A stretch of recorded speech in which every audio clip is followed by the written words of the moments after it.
Hello guys, welcome back to the YouTube channel or podcast, and today I'm going to be going over my week 3 starts and sits. I think my week 2 ones were pretty good. I mean, for the most part, I think I got most of them right. So, I mean, obviously, if I didn't do too good, you're probably not going to be watching this. So, I mean, I just think we're going to have a good week. And here to start it out for quarterbacks, we're going Jalen Hurts, for the Commanders as one of my starts, sorry. Hurts is gonna pop off against the Commanders. He did really good against the Vikings, he did really good against Detroit, and he opens up with a pretty easy team in Washington, so I think he'll just do really good against the Commanders. Have a lot of potential for a lot of those rushing touchdowns and that ability, to really be passing a crap ton against the Commanders, because you never really know how much you're going to be up or down against them, as they are a play-by-play team. I mean, you don't really know what type of Washington you're going to get. Then they go to Derek Carr versus the Titans as another start. Carr had a little bit of a down game against Arizona last week when I was predicting him to do really good. But the Titans suck. I mean, they just do. So I think Derek Carr will pop off and just do great. I mean, I just don't think they can cover Devontae Adams, much less Hunter Renfrow, and also Darren Waller. Derek Carr is just the guy for your fantasy teams this week. Play him in every league you can. Now, I mean, you go to Justin Herbert versus the Jaguars as the final start. I mean, this is really just banking on if Herbert plays.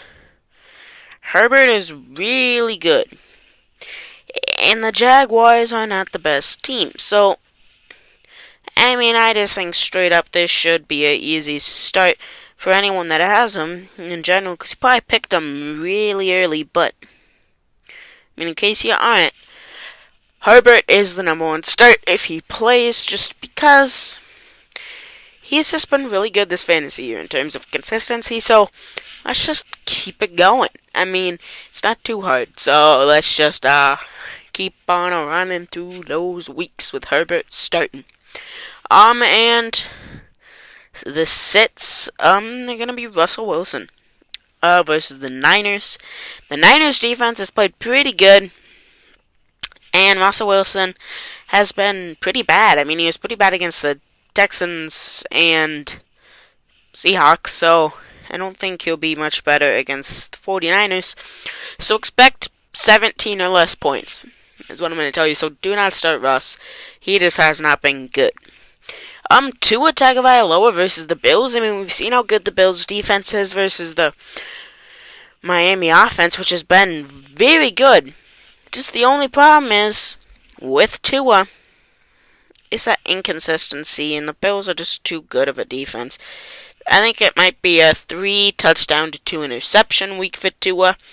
And I mean, that gives you 10 fantasy points right there, plus the yards, probably like 300. So, I mean, you're gonna get roughly about 17 points, I think, with Tua. So, I just don't think Tua is a good QB to rock for this week, unless there's a major injury on Buffalo's defense. And now moving on to Stafford for the final sit versus the Cardinals. The Cardinals defense did pretty good against the Raiders, and Stafford has just been atrocious. So, I mean, I think that's pretty self-explanatory. Stafford, a QB who's thrown a lot of interceptions already, versus the Cardinals. I mean, the Cardinals normally are not a good defensive team, but Stafford just isn't good, so that's why you're playing him. I mean, not playing him, you're sitting him.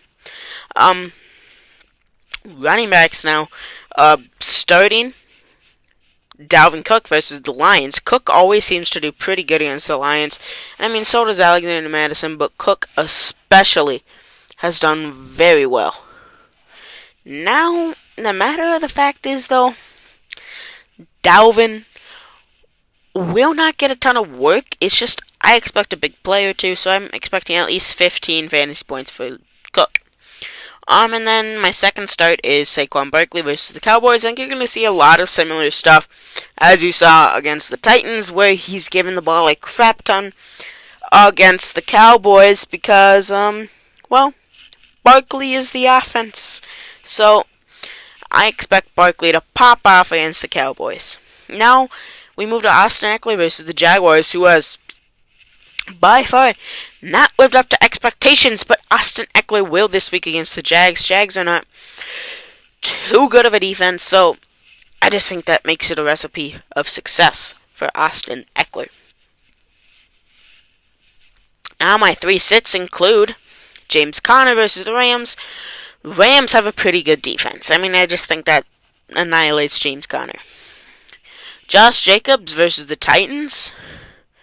Josh Jacobs hasn't been too good, and now he faces the Titans, who are not that good of a run defense, but still, I just don't think Jacobs has the juice this year. And sitting Damian Harris versus the Ravens. The Ravens were pretty good against the run last week, and I mean, I don't think Damian Harris is much better than any Dolphin running back, so I just think that's a recipe for disaster, too. Now, moving on to receivers, we got the starts, which include Justin Jefferson yet again versus the Lions. The Lions are just not amazing in pass coverage. It's like Jefferson is really good, so Jefferson is going to get the ball a lot, and obviously you're starting him normally, but I just had to fill in this spot. A.J. Brown versus the Commanders. Yet again, he's played very well for Hurts, so you already should be starting him, but just as a constant reassurance, A.J. Brown is a must-play. The Commanders have been pretty bad against the pass, so A.J. Brown should be opened up and unleashed against them like he was against Detroit. So that makes a recipe for success.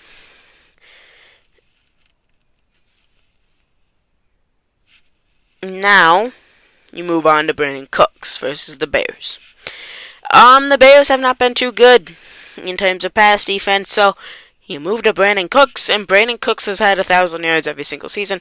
Brandon Cooks is going to pop off against the Bears. He will be great. The sits include Marquise Brown versus the Rams because Jalen Ramsey will probably be on him. And I think that's self-explanatory. Jalen Ramsey is a pretty good corner. And then Terry McLaurin versus the Eagles. Darius Slay will be on McLaurin, and Darius Slay shut down Jefferson.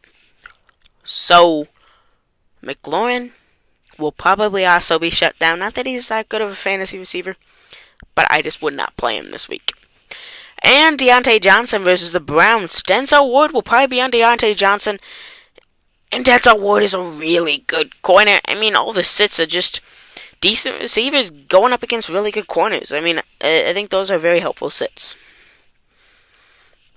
Now the tight end spot. Starting Kyle Pitts versus the Seahawks. You have not seen a ton of them in the offense, which means Seattle will be keying in on Drake London, a guy who has been great for fantasy this year. It's just that Pitts has to be good at some point. I think he's primed to do it against Seattle. I don't see how he doesn't. Now, big boy Pat Freiermuth versus the Browns. The Browns are a pretty good team. It's just that big boy Pat has had 10 fantasy points each week, so I think he'll keep up with that consistency. And he'll do it again. Pat Freiermuth is good. Now, Zach Ertz versus the Rams. Like I said before, Rams just have a good defense. That's the whole reason I'm not playing Zach Ertz. Sits George Kittle versus the Broncos. Coming off of an injury, I guess you could think he'll do good. But normally, first week after injury, he's not 100% playing. And I just think that is a recipe for disaster for George Kittle. David Njoku versus the Steelers. Steelers shut down a lot last week. And the week prior. Njoku just is not who I'm looking for at the tight end spot this week. Austin Hooper versus the Raiders. Austin Hooper just hasn't been good in fantasy flat out. You should drop him off of your team.